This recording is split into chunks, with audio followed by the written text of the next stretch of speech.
They say the sun in Rattlesnake Ridge can make a memory right out of your skull, that it can turn a hard truth into a shimmering mirage, something you think you saw but can't be sure of.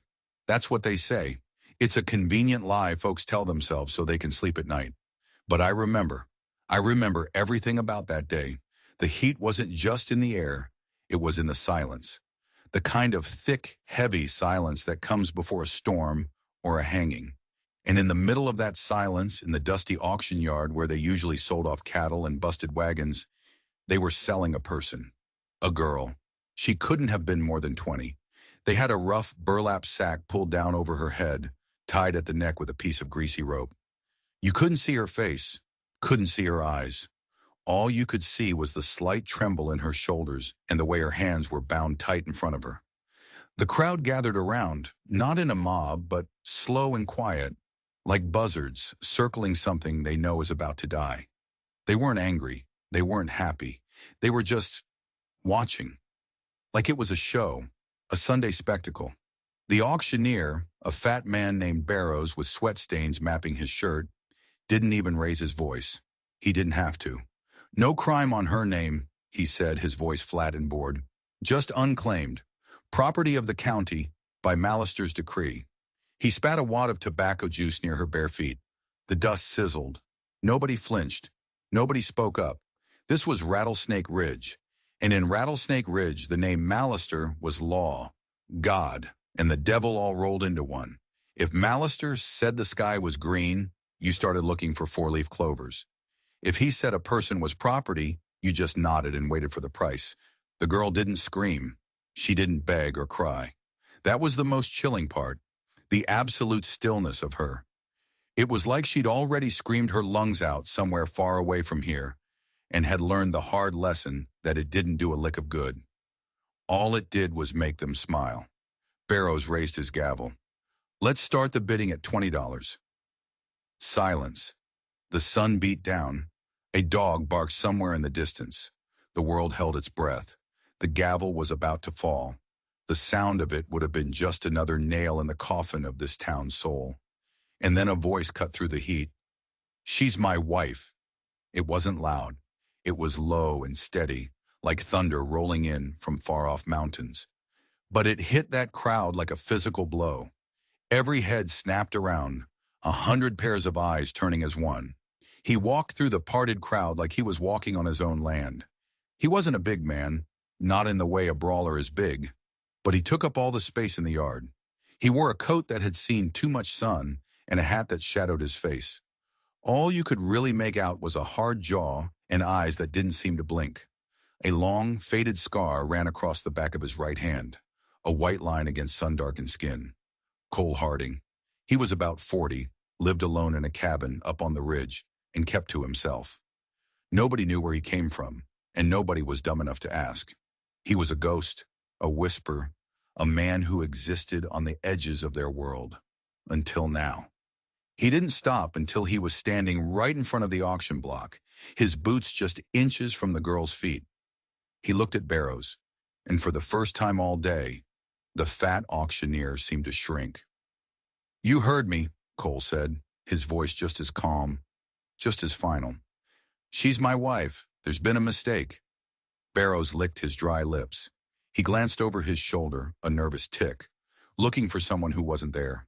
He was looking for one of Mallister's men, but none were around. Not yet.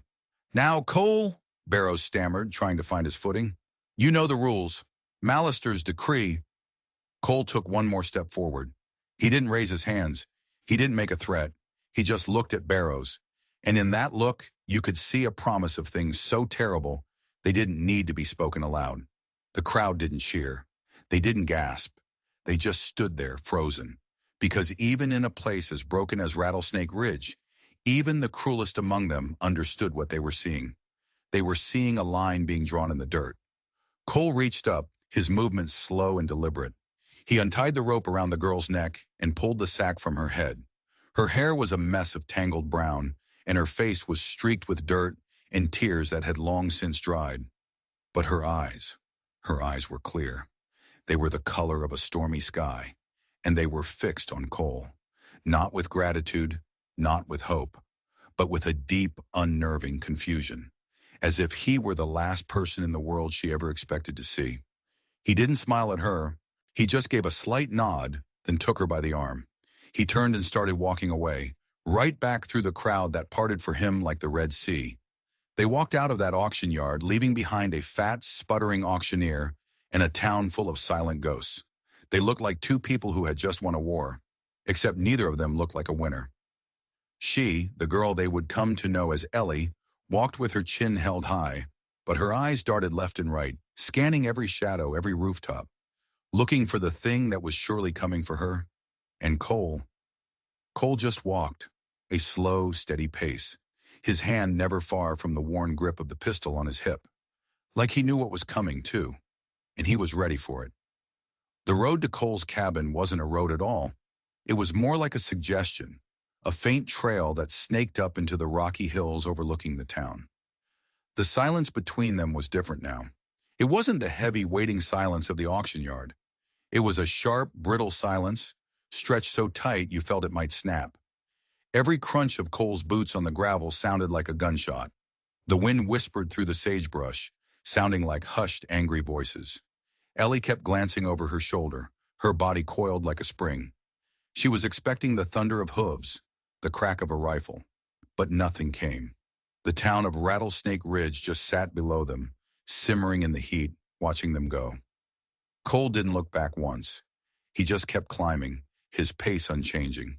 He wasn't rushing her, but he wasn't slowing down either. He moved with a purpose that felt ancient and unshakable. He knew this trail like the back of his scarred hand. Finally, tucked into a small defensible hollow carved out of the hillside, was the cabin. It wasn't much, just a single room built from weathered timber with a slanted porch and a stone chimney. An axe was buried in a splitting stump near the door. It was stark and lonely. But it didn't have bars on the windows. It didn't have chains by the door. Ellie stopped at the edge of the porch. She stood there for a long moment, just staring at the cabin. She looked at the faded wood, the peeling paint, the way the whole structure seemed to lean into the hill as if for support. Her expression was unreadable. Was this a sanctuary? Or was it just another cage, a different kind of trap? Cole walked past her and pushed the door open. It groaned on its hinges. He stepped inside into the shadows. "You hungry?" His voice echoed slightly in the small space. She hesitated, her eyes still scanning the ridgeline behind them. Then she gave a short, jerky nod. He didn't reply. He just disappeared into the cabin. A moment later, he came back out holding two thick, flour-dusted biscuits in one hand and a canteen in the other. He handed them to her. His fingers brushed hers and she flinched, pulling her hand back as if burned. He showed no reaction. He just sat down on the top step of the porch, leaned his back against a post, and started eating his own biscuit. He took a swig from the canteen and set it down between them. An invitation. They ate in that same thick silence. It wasn't awkward, not really. It was the kind of quiet that settles over people who have seen too much, heard too much, and know that words are mostly useless things. The sun began to dip, painting the dusty sky in shades of orange and blood red. When she finished the last bite, she finally spoke. Her voice was quiet, raspy from disuse. "Why?" It was just one word, but it held 1,000 questions. "Why did you step in? Why did you lie? Why me? What do you want?" Cole finished his biscuit, wiped his mouth on the back of his sleeve. He stared out at the valley below, at the faint lights of the town starting to flicker on as dusk settled. He looked like a man deciding how much of the truth to tell. Then he turned his head and looked right at her. His eyes were dark, and for the first time, she saw something in them besides cold resolve. It looked like a flicker of an old, banked fire. "Because someone had to," he said. It was a simple answer. Too simple. It wasn't a speech. It wasn't a declaration of heroism. It was just a fact, stated as plainly as saying the sun was setting. And yet, it felt like the only real thing she had heard all day. Ellie didn't cry. The time for tears was long past. But something inside her, something that had been clenched into a tight, hard knot for months, maybe years, began to loosen. Just a fraction. It was a strange, painful feeling. The ache of being seen, the shock of an unexpected kindness in a world that had offered nothing but brutality. She didn't know this man. She didn't know his motives. But in that moment, he hadn't treated her like property. He had treated her like a person who deserved an answer. As true darkness fell, and the coyotes began their lonely, yipping song in the hills, she pulled her knees to her chest and wrapped her arms around them. She was still sitting on the porch. He was still sitting a few feet away. Neither of them moved to go inside. She was still trying to figure out if this place was real, or if it was just a nicer-looking cage with a quieter, more patient monster guarding the door. She watched him, his silhouette a dark shape against the star-dusted sky. He hadn't said she was free. He had just said she was his wife. And in Rattlesnake Ridge, that was just another word for owned. The first night in the cabin was a night of listening. Ellie didn't sleep. She lay on a thin cot Cole had set up in the far corner of the room, a rough wool blanket pulled up to her chin. She listened to the sounds of the cabin settling, the groan of wood, the skitter of some small creature in the walls. Mostly she listened to the sound of Cole breathing. He hadn't offered her the bed. He hadn't even gone near it. He'd taken a second blanket and laid it out on the floor by the cold hearth, his back to her. His rifle was on the floor beside him, within easy reach. He seemed to fall asleep almost instantly, his breathing falling into a deep, steady rhythm. But Ellie knew it was a ruse. No one who lived on the edge slept that soundly. He was awake. He was listening, too. Listening for the same thing she was, the sound of approaching horses. But the night remained quiet. The only sounds were the wind and the coyotes. When the first pale light of dawn crept through the single, grimy window, Ellie was already sitting up. The cabin was cold. Cole was gone. Her heart hammered against her ribs. Had he left? Abandoned her? Then she heard it. A steady, rhythmic thump. Crack. Over and over. She crept to the door and peered out. In the gray, pre-dawn light, she saw him. He was at the woodpile, shirt off despite the chill, his back to her. Muscles in his back and shoulders coiled and uncoiled as he swung the axe, splitting logs with an efficiency that was mesmerizing. Each swing was precise, powerful. There was no wasted motion. He wasn't just chopping wood. He was working through something. He was turning some inner turmoil into a pile of perfectly split firewood. He didn't seem to notice her watching. He just kept swinging the axe, the sound echoing in the quiet morning air. It wasn't a threatening sound, like the crack of a whip or the slam of a cell door. It was the sound of work, of life, of something honest. She stepped out onto the porch, the cold wood shocking her bare feet. The air was crisp and smelled of dust and pine. She watched him for a long time. The scar on his hand stood out, a pale snake against the darkening tone of his skin. Finally, he stopped. He sank the axe into the chopping block and used his forearm to wipe sweat from his brow. He still hadn't looked at her. "You sleep all right?" he asked the woodpile. She swallowed. "Yes." It was a lie, but for the first time in a long time, it felt like it could have been true. He nodded, then picked up a large armful of the wood he'd just split and carried it toward the cabin. As he passed her on the porch, he paused. "There's coffee on the stove," he said, and then disappeared inside. They fell into a strange, unspoken routine over the next few days. It was a life of chores, of simple physical tasks that left little room for thought. He would hunt or fix the collapsing fence that bordered his property. She would fetch water from the small spring-fed creek down the hill, tend the fire, and clean the cabin. She discovered the place was meticulously, almost obsessively, tidy. There was no clutter. Everything had its place.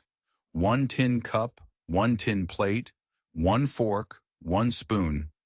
Now there were two of each, sitting side by side on the shelf. The sight of them sent a strange shiver down her spine. It was as if he'd been expecting a second person, or maybe just hoping for one. He never touched her. He never raised his voice. He never even looked at her for more than a second or two. They rarely spoke, and when they did, it was about practical things. Water buckets low. Fence post is loose. Storm's coming. The silence was a wall between them, but it was a comfortable wall. It wasn't the silence of fear or anger. It was the silence of two people who understood that the world had already said too much. But peace, like a desert rain, never lasts long. One evening, 4 days after she arrived, Cole came back from a trip down to the town. It was the first time he'd left her alone at the cabin.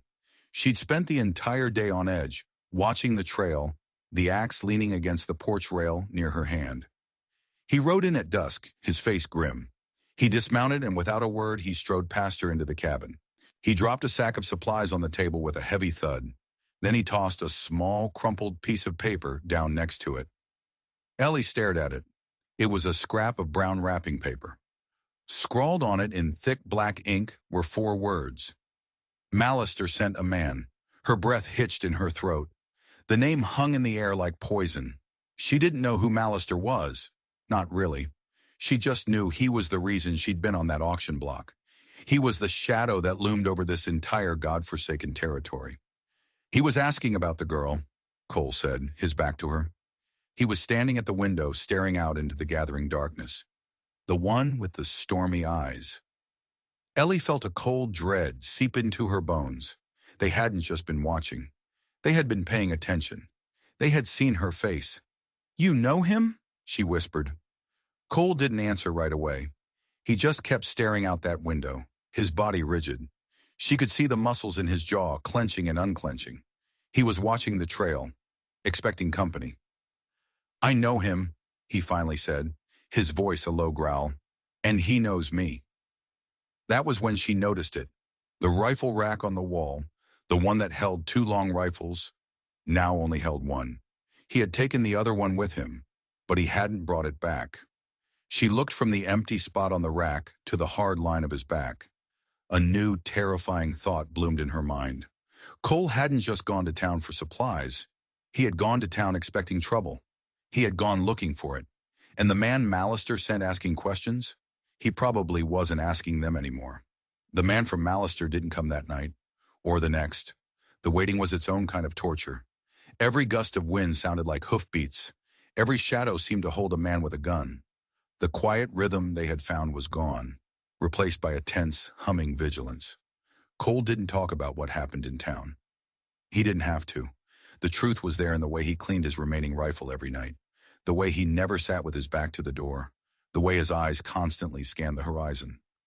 Ellie found herself matching his watchfulness. She learned to read the landscape, to notice a displaced rock on the trail or a flicker of movement in the distant brush. She started carrying the axe with her when she went for water, its weight a cold, solid comfort in her hands. She was no longer just a passenger in this story. She was becoming a part of the defense. On the 3rd day, Cole was up on the roof, replacing a few loose shingles. Ellie was down by the creek, washing their clothes on a flat rock. The sun was hot on her back, and the sound of the gurgling water was almost peaceful enough to make her forget the danger they were in. That's when she saw it. Half buried in the mud at the edge of the creek, tangled in the roots of a willow tree, was a small object. It was a child's toy, a little wooden horse, crudely carved, its paint almost completely worn away by the water and time. She picked it up. It was small enough to fit in the palm of her hand. The wood was smooth and waterlogged. There was something achingly sad about it, a forgotten piece of a life that was no longer here. She looked up at the cabin, at Cole on the roof, a solitary figure against the vast blue sky. She thought of the single tin cup, the single plate, the obsessive tidiness, the way he sometimes stared off into the distance, his face filled with a sorrow so deep it looked like it had been carved there. This wasn't just a lonely bachelor's cabin. Someone else had lived here, a woman and a child. She tucked the wooden horse into her pocket, a cold lump against her thigh. She finished the laundry, her mind racing. Who were they? What happened to them? Did it have something to do with Mallister? That evening, as they sat in their usual silence, she pulled the horse from her pocket and set it on the table between them. Cole froze. His eyes locked onto the small wooden toy. All the color drained from his face. The hard mask of the lone wolf, the dangerous man, crumbled. For a split second, she saw a different person, a man shattered by a grief so profound it was terrifying to witness. He didn't speak. He just reached out, his hand trembling slightly, and closed his fingers around the toy horse. He stared down at it, his knuckles white. "Where did you find this?" he asked, his voice thick with an emotion she couldn't name. "By the creek," she said softly. He closed his eyes. A single ragged breath escaped his lips. "Her name was Sarah," he said, his voice barely a whisper. "His name was Jacob." The silence that followed was heavier than any that had come before. It was filled with the ghosts of a wife and son. "Mallister?" she asked, already knowing the answer. He opened his eyes.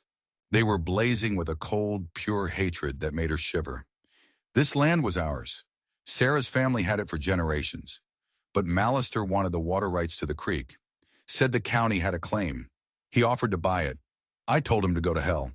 He looked away out the dark window. "He sent men, not to talk. They set a fire, to scare us out. But the wind turned, it moved too fast." He stopped, unable to go on. He didn't need to. Ellie could see the rest of the story in the hollows of his face. He hadn't been able to get to them in time. "The scar," she said, looking at his hand, which was still clenched around the toy. He nodded, not looking at it. "From a falling beam. I pulled them out, but it was too late." So this wasn't just a random act of kindness at the auction. This wasn't about saving a stranger. This was about him. This was about vengeance. He hadn't bought her. He had reclaimed her. But he hadn't been reclaiming a wife. He had been reclaiming a ghost. He looked at her, and in her face, he saw his Sarah. By taking her from Mallister, he was taking back something that had been stolen from him. The thought sent a chill through her that had nothing to do with the night air. She wasn't a person to him. She was a symbol, a weapon to be used in his private war against the man who had destroyed his life. And what happens to a weapon when the war is over? Just then, from far down the trail, came the sound they had been waiting for. The sound of many horses moving fast. The thunder of hooves grew louder, a drumbeat of approaching doom. Cole was on his feet in an instant, the grief on his face replaced by a familiar, chilling focus. The ghost was gone. The soldier was back. "Get away from the window," he snapped, grabbing his rifle from the wall. "Bar the door." Ellie didn't hesitate. She slammed the heavy wooden bar into place across the door, her heart pounding a frantic rhythm against her ribs. She looked around the small one-room cabin. It had felt like a shelter, a temporary safe haven. Now it felt like a trap, a wooden box waiting to be set on fire. Cole moved with a calm, terrifying efficiency. He checked the load in his rifle, grabbed a box of cartridges from a small chest, and stuffed them into his pockets. He moved to the single window that faced the trail. "How many?" Ellie whispered, her voice tight. "Too many," he said without turning around. "Maybe a dozen. A dozen men. Against one. The odds were impossible. This wasn't a fight. It was a slaughter." "They won't come in," Cole said, his voice low and steady, as if he were trying to convince himself as much as her. "Not at night.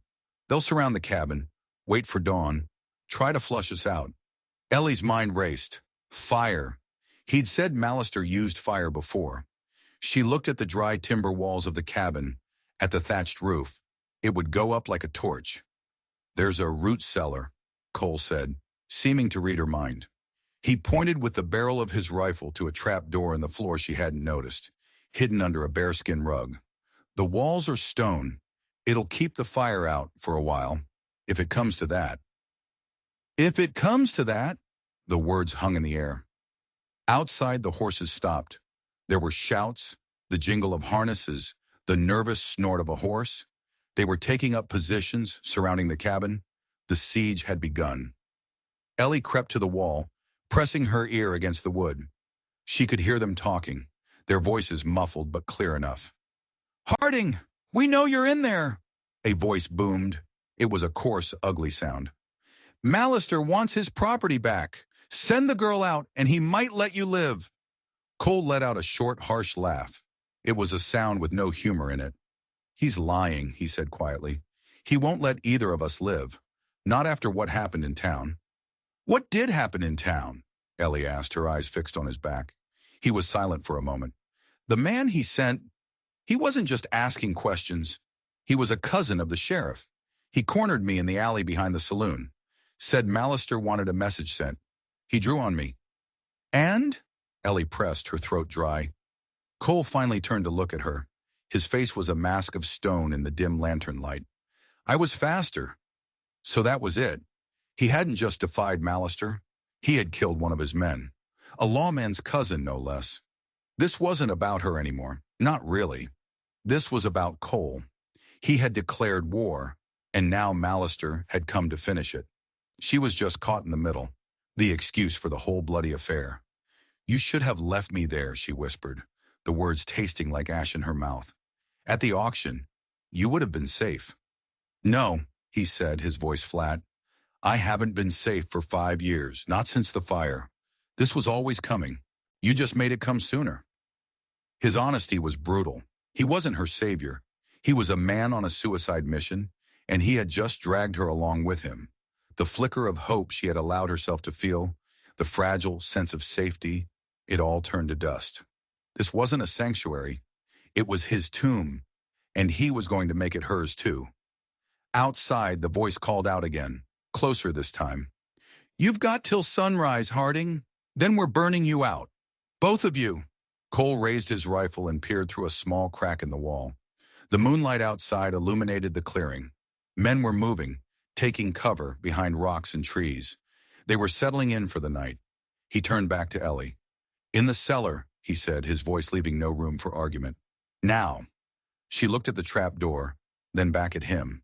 He was planning to stay up here, to fight them alone, to die alone. No, she said, her own voice surprising her with its firmness. He stared at her, his brow furrowed. This isn't a discussion. You want to use me as an excuse to die? She shot back, her fear turning into a hot, sharp anger. You want to play the hero for the wife and child you couldn't save? Fine, but you don't get to decide for me. I've had men deciding my life for as long as I can remember. It ends tonight. She walked over to the cold hearth and picked up the heavy iron poker. It wasn't a gun, but it had weight. It was something. You brought me into this war, Cole, she said, her eyes locking with his. You don't get to fight it for me. He looked at her, at the poker in her hand, at the fierce determination in her eyes. And for the first time since she'd met him, he looked genuinely surprised. He had seen her as a victim, a ghost, a symbol. He had never once stopped to see the person standing right in front of him. A flicker of something, respect, admiration, passed through his eyes. He gave a single curt nod. All right, he said, but you do it my way. Stay away from the windows. When the shooting starts, you get down and you stay down. Suddenly a new voice cut through the night, silencing all the others. It was a different man, his voice colder, more cultured, and laced with a chilling authority. Cole Harding, it's been a long time. Cole stiffened. Every muscle in his body went rigid.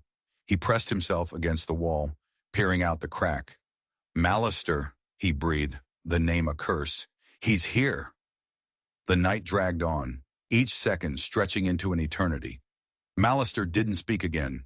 He didn't need to. His presence was a palpable thing, a weight pressing down on the small cabin. He was out there in the darkness, watching, waiting, enjoying this. Cole and Ellie didn't talk. There was nothing left to say. They sat in the dark, the lantern extinguished to make them less of a target, listening to the sounds of the men outside, the occasional cough, the clink of a bottle, the low murmur of conversation. They were confident. They had time on their side. Ellie held the iron poker, its coldness seeping into her hands. Her anger had faded, leaving behind a strange, clear-eyed calm. She was going to die here. She accepted that. But she wouldn't die on her knees. She wouldn't die with a sack over her head. She would die on her feet, fighting beside this broken man who had, for his own selfish reasons, given her back that choice. She found herself thinking about her past, the life that had led her to that auction block. It wasn't a long story. She was an orphan, raised by a cruel uncle who saw her as nothing more than a free laborer and another mouth to feed. When she was old enough, he'd sold her indenture to a traveling merchant. That merchant had lost her in a card game to one of Mallister's men. She was just a piece of property, passed from one owner to the next. She had tried to run. Many times. Each time she was caught, the punishment was worse. The auction block was the final stop, the end of the line, until Cole, he was no saint. He was a man haunted by his own demons, driven by a thirst for revenge. But he had never laid a hand on her. He had fed her. He had sheltered her. And when the time came, he was preparing to die for her. Even if he was really dying for the memory of someone else, the result was the same. In the deepest, blackest part of the night, just before the first hint of dawn, Cole spoke, his voice a low whisper in the dark. "There's a loose board at the back of the cabin, behind the cot," he said. "It leads out to a narrow ledge over the creek. They won't be watching it. It's a sheer drop. But if you can make it down, you can follow the water. Get away from here." Ellie was silent. It was an escape route. He was giving her a way out. "Go," he urged, his voice tight. "When they attack the front, you slip out the back. Don't look back. Just run." She thought about it. She could picture it. The freedom. A new life, somewhere far away from Rattlesnake Ridge.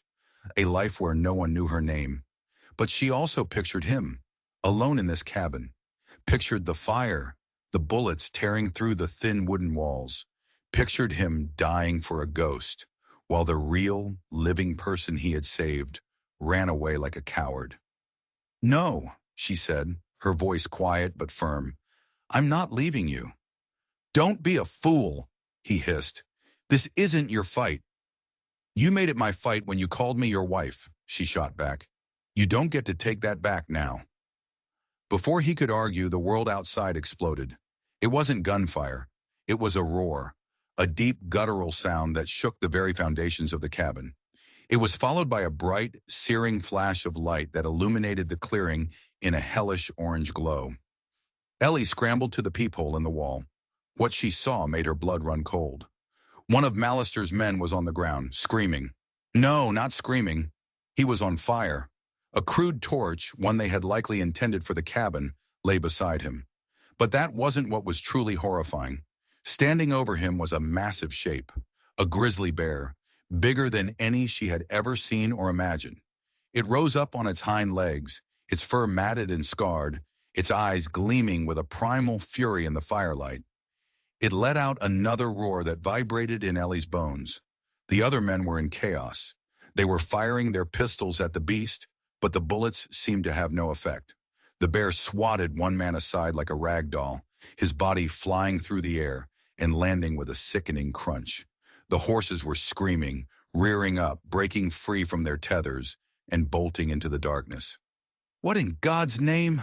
Cole whispered, his face pressed against the crack in the wall next to her. The bear ignored the bullets. It ignored the shouting.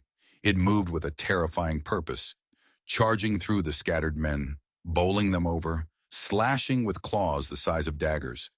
It wasn't just a random animal attack. It was a methodical slaughter. And then Ellie saw something that made no sense. As the bear tore through the last of the panicked thugs, it stopped. It turned its massive head and looked directly at the cabin, directly at them. And on its shoulder, just for a second, she saw a strange symbol, a mark that looked like it had been branded into its hide long ago. A circle with a jagged line through it. Her breath caught in her throat. She knew that symbol. She scrambled away from the wall, her hands shaking. She went to her cot, the thin mattress where she'd spent the last few sleepless nights. She tore at the rough fabric. Underneath, stuffed deep into the straw filling, was a small leather pouch. She pulled it out. From inside the pouch, she took a small, flat stone. Carved into the surface of the stone was the exact same symbol, a circle with a jagged line through it. Cole turned from the window, his face a mixture of shock and confusion. "The men are gone. It killed them all. It's just standing out there." He looked at her. He saw the stone in her hand. His eyes widened. "What is that?" "He's not a bear," Ellie said, her voice trembling. "He's a protector, a guardian." "What are you talking about?" Cole demanded. "Who is he?" Ellie looked up at him, and for the first time, he saw the truth of who she was. The fear was gone from her eyes, replaced by an ancient, unyielding strength. The girl he thought he had rescued was not a helpless victim. She was something else entirely. "He's mine," she said. The silence in the cabin was absolute. Outside, the great bear stood its ground, a monstrous, silent sentinel. Cole stared at the stone in Ellie's hand, then back at her face. The pieces were clicking into place, forming a picture he couldn't comprehend. The way she had carried herself, the core of iron beneath her fear, her refusal to be a victim. It wasn't just spirit, it was something more. "Who are you?" he asked, his voice low. "My people were the first people on this land," she said, her voice steady and clear. "Before the prospectors, before the ranchers, before men like Mallister came to carve it up and sell it. We didn't believe in owning the land. We believed in belonging to it." She held up the stone. "This is the mark of my clan, the clan of the sleeping bear. We were guardians of these mountains for generations." "What happened to them?" Cole asked. "The same thing that happens to everyone who stands in the way of greed," she said, a bitter edge to her voice. "They were hunted, massacred. Mallister's father started it, wiped out most of my family to get the land for his mining operations. A few of us survived, scattered to the winds. I was raised in hiding, taught to never show who I was. So that was her secret. She wasn't just an orphan. She was the last heir to this land, the last of a forgotten people. And Mallister hadn't just been buying up property. He had been exterminating a legacy." "The bear," Cole said, still trying to process it. "Is it real?" "He is as real as the mountains," Ellie said. "He is the spirit of my ancestors given form, a protector.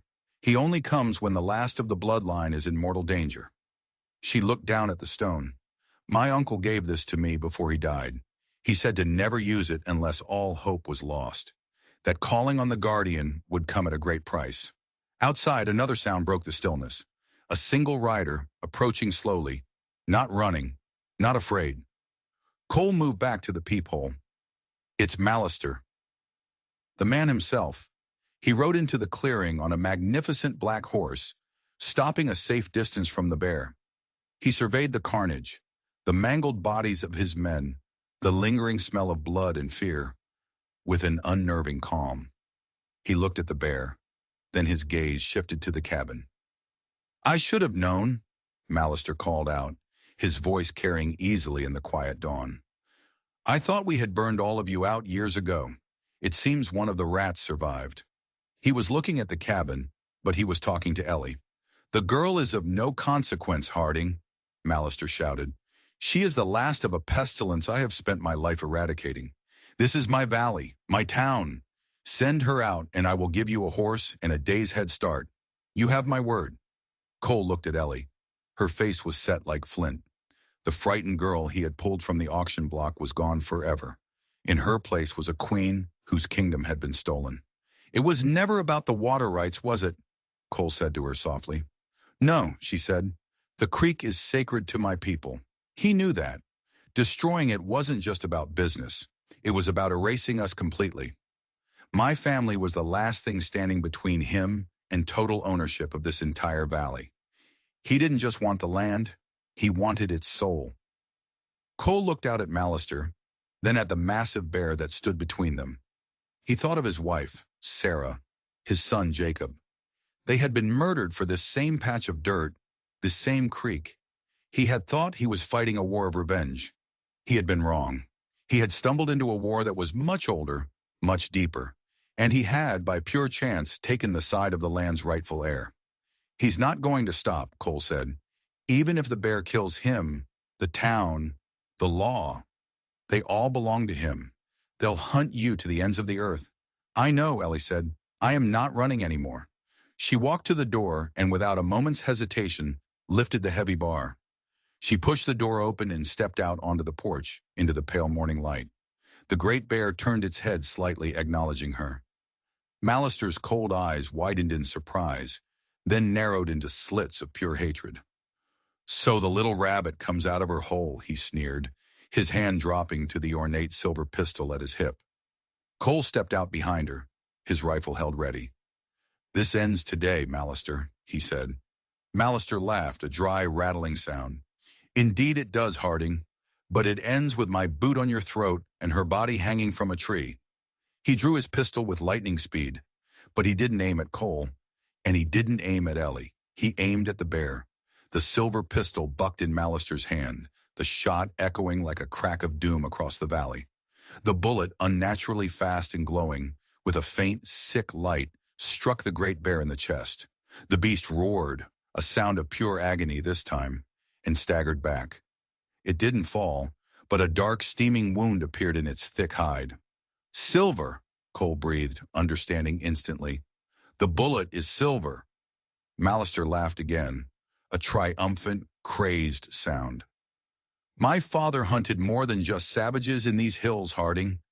He learned their secrets, their weaknesses. He fired again. Another silver bullet slammed into the bear, which stumbled to one knee, its massive head drooping. The primal power seemed to be draining out of it, like water from a sieve. Ellie cried out, a sound of anguish, as if she had been shot herself. Cole raised his rifle and fired. The shot was true, aimed straight for Mallister's heart, but Mallister was already moving, twisting in his saddle. The bullet tore through his shoulder instead of his chest, making him cry out in pain and rage. "You'll pay for that!" he screamed, his face contorted in a mask of fury.